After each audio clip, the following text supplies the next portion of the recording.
Magandang araw po muli sa atin mga sir, at may panibago po akong i-share sa inyo tungkol po dito sa basic wiring diagram ng Honda Wave Y100.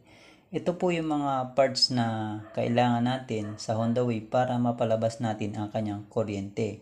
Yan po.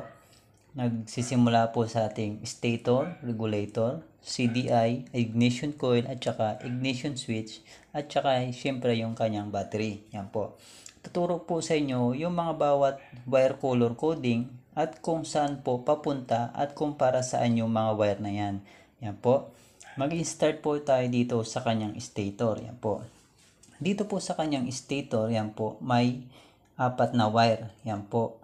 Yung white, yellow, black with red, at saka yung blue with yellow niya. Ito yung pulser na nakahiwalay po sa kanyang stator. At sa kanyang regulator may 4 wires, red, yellow, white, green. At saka sa kanyang CDI may 5 wires, green, black with white, black with red, blue with yellow, black with yellow. Yan po. At saka sa kanyang ignition switch. Yan po yung red, black, white, green, tsaka black. Yan po.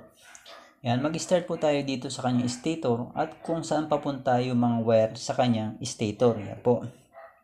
Start natin dito sa kanyang white wire. Yan po. Itong white wire sa kanyang stator, kung makikita nyo sa inyong mga motor kapag Honda Wave, yung white wire na yan ay papunta po yan sa ating regulator. Ito yung tinatawag nating charging system. Yan po. Papunta yan sa ating regulator. Yan, regulator. Input po yan ng ating regulator para po yung charger na ang magre-regulate para po matransfer niya sa 12 volts yung supply. Yan po. Ito po yung white, ito yung kanyang charging system. Yan po, or charging coil. Tapos yung yellow wire, ito naman yung tinatawag nating light coil. Yan, papunta rin po yan sa ating regulator, yung yellow wire na yan. Ito po yung nagsusupply sa ating headlight para po magkaroon ng supply yung ating headlight dahil ang headlight ng Honda Wave ay stator drive. Yan po, kumukuha siya ng supply sa kanyang stator. Ang tinatawag na stator drive ay kapag umandar lang ang makina, saka lang po magkakaroon ng supply yung ating headlight, or saka lang iilaw ang headlight kapag umandar na yung kanyang makina. Yung po ay tinatawag na stator drive. Yan po. Dito po yan nakatap sa yellow wire, yung supply ng ating headlight. Yan po. Tapos yung black with red, ito naman yung tinatawag nating primary coil. Itong black with red na ito. Ito yung nagsusupply sa ating CDI. Dahil ang CDI ng Honda Wave ay primary type, kaya kumukuha siya ng supply sa ating stator. Yung black with red yung kanyang primary coil or supply. Papunta yan sa ating CDI yung black with red. Yan, black with red. Papunta yan sa ating CDI. Yan, black with red. Yan, sunod naman natin yung black with yellow. Yan, makikita nyo sa kanyang socket sa part ng stator, yung black with yellow. Ito naman yung supply sa ating CDI. Ito yung pulser niya. Yan po. Yung pulser or tinatawag na pick-up coil, siya ang nagtitrigger sa CDI para maglabas ng kuryente papunta dito sa ating ignition coil. Siya po yung trigger natin. Yan po, papunta po yan sa CDI. Yan po yung black with yellow. Ito po yung positive. Yan, papunta po ng CDI yung black with yellow na yan. Makikita nyo rin sa CDI nyo, may makikita din kayong black with yellow. Papunta po yan sa CDI natin yung galing sa ating pulser sa part ng stator. Yan po. At dito naman po tayo sa kanyang regulator. Yan po, sa kanyang regulator, pag may nakita kayong kulay green na wire yan, ito po ay ground. Yan. Kapag sa mga Honda, ang kulay ng ground ay green. Yan po. Lahat ng Honda, pag may nakita kayo sa harness na kulay green, yung po ay ground or negative. Yan po. Tapos yung white at saka yellow, papunta yan sa ating stator. Yan po. Tapos itong red na ito na yung magcha-charge sa ating battery. Ito na po yung output ng regulator. 12 volt supply na po ang lumalabas dito sa red na to. Papunta yan sa positive ng ating battery na dumaan sa fuse natin. tapos direkta sa positive ng battery. Yan po. Ang fuse po, 15 amp. Yan, fuse. Yan, tapos yung negative wire sa ating battery, papunta naman yan sa ating harness. Nakatap yan sa kulay green na wire sa ating harness at saka sa chassis natin. Yung sa negative ng ating battery. Ito yung negative, tapos positive. Yan po. At dito naman tayo sa kanyang CDI. Yan. Itong black with yellow sa kanyang CDI, ito naman po yung papunta sa ating ignition coil. Yan po. Papunta po yan sa ating ignition coil. Ang makikita nyo ring wire sa part ng ignition coil, makikita din kayong black with yellow yan. Yan, papunta yan sa ating CDI. Tapos yung naka-body ground na wire sa isa pa, yun ay kulay green po. Makikita nyo yung kulay green na naka-body ground. Yan, naka-body ground po yung kulay green. Yan. Dito naman tayo sa blue with yellow. Yan nga po, yung pulser niya, yung blue with yellow. Tapos yung black with red, ito yung primary coil niya or primary. Yan yung supply ng ating CDI. Kasi ang CDI ng Honda Wave ay primary type or AC type yung kanyang CDI. Yan po. Tapos yung black with white, ito naman yung kill switch natin sa kanyang CDI. Yan po. Itong black with white na yan, papunta yan sa ating ignition switch. Yan. Makikita nyo sa ating ignition switch yung black with white na yan. Magkarugtong po silang dalawa na yan. Yan. Yan black with white na yan. Yan. Yang black with white na yan sa ating ignition switch. Tapos yung kulay green sa ating CDI, ito naman po yung negative natin. Yan. Negative. Lahat po ng kulay green sa harness ng Honda Wave, magkakasama po yan. Naka body ground or sa ating negative ng ating battery. Yan po. Okay na po tayo sa kanyang CDI. Dito naman tayo sa kanyang ignition switch. Makikita nyo sa ating CDI, may black with white yan, papunta sa ating CDI. Tapos yung kulay black na wire na yan, makikita natin, ito yung tinatawag nating ACC wire. Yan, ACC wire. Yang black with wire, black wire na yan. Magkakaroon lamang ng supply yung kulay black na yan kapag nakauna yung ating ignition switch. Yan po. Pag unang sa ignition switch, magkakaroon na ng supply yung black na yan. Yung black wire na yan, ito yung nagsusupply sa ating mga accessories gaya ng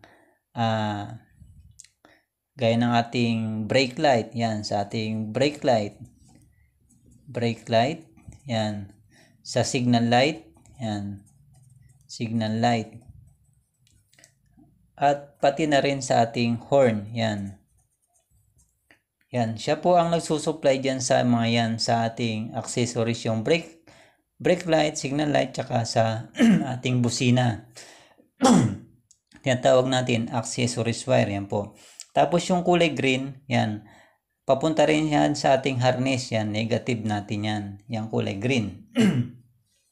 Ito naman yung black with white na yan, yan. Kaya namamatay po yung ating motor, yan. Pagka off ng ating ignition switch, yan, pag in-off natin ating ignition switch, itong green at saka black with white na yan, nagdidikit silang dalawa, yan.